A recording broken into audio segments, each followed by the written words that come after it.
Hello, I'm Gerry from the Redemptorist community in Scala in Cork.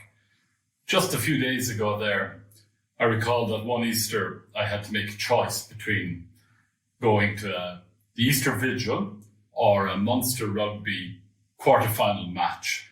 And I found it very difficult to decide.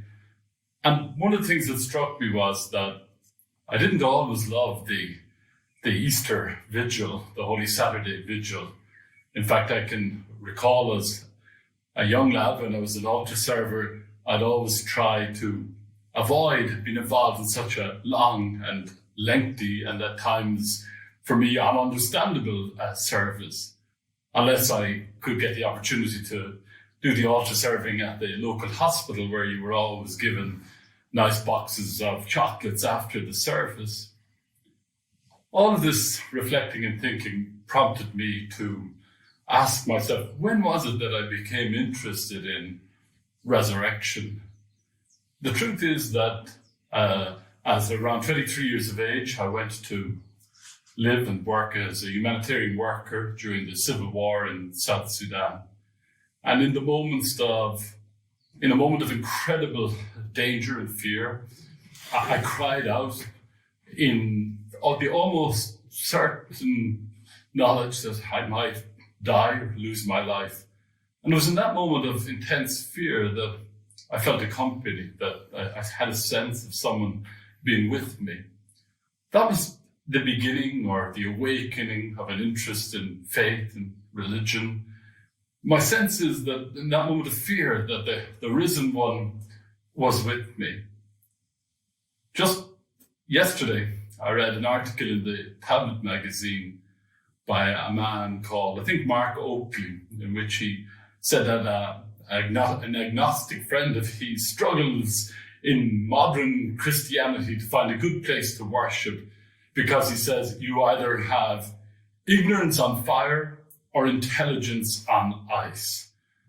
I've been struck by those contrasting images because sometimes when I want to speak about resurrection and the risen one, I feel a little shy because I am expected to be rational. But for this reason, every Easter, I take out two books.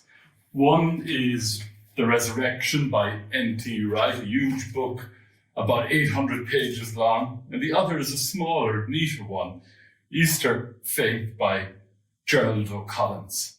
And they really, from an intellectual and rational point of view, explore the idea of resurrection. There's some fascinating information in there. They look at a study, for example, in 1971 called The Hallucinations of Widows, in which 47% of those interviewed said that they continued to have a very real experience of their loved one after they died. But only 27% of them bothered to tell anybody about it. They also speak in these books about how people's lives were changed because of the resurrection. And they also mention a 1983 study, which included dreams about people connecting with those who have died. But they end by saying all the dreams had a sad awakening. They also look at Christic experiences and mystical experiences, and they compare them all with the experience of the resurrection in the New Testament, and they say none of them quite compare. They then try to put together some scaffolding in favor of the idea of the resurrection, and when they make their arguments, they generally talk about four key arguments. First of all, they talk about the rapid spread of Christianity and say something must have compelled it to spread like that. Secondly, they speak about what happened between Saturday and Sunday, where the friends of Jesus were so disheartened and then became transformed and they put it down to the empty tomb. And then, very interestingly, they say that we know much more than the evidence. And they point out, and I think many people could identify with the observation that knowing people goes way beyond merely knowing about them or knowing of them. Finally, they talk about the testimonies of those who experienced the resurrection. And they're primarily in the New Testament. And the truth is that those testimonies, those words become a living word when they're performed in liturgy or expressed through preaching or personal prayer.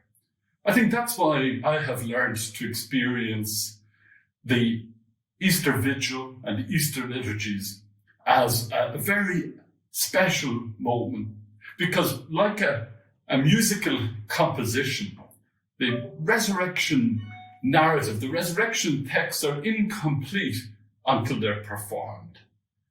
So despite all my struggles over the years about how to talk about resurrection, I have come to learn that truly I experience resurrection rather than observe it or establishing it through evidence. And it is often in moments of fear or darkness that I have best experienced the risen one.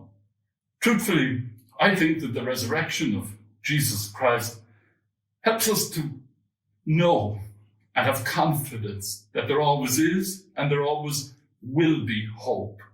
And that hope is essentially seeing light in darkness. So with this resurrection message, I encourage you to let your hope and not your hurts shape your future.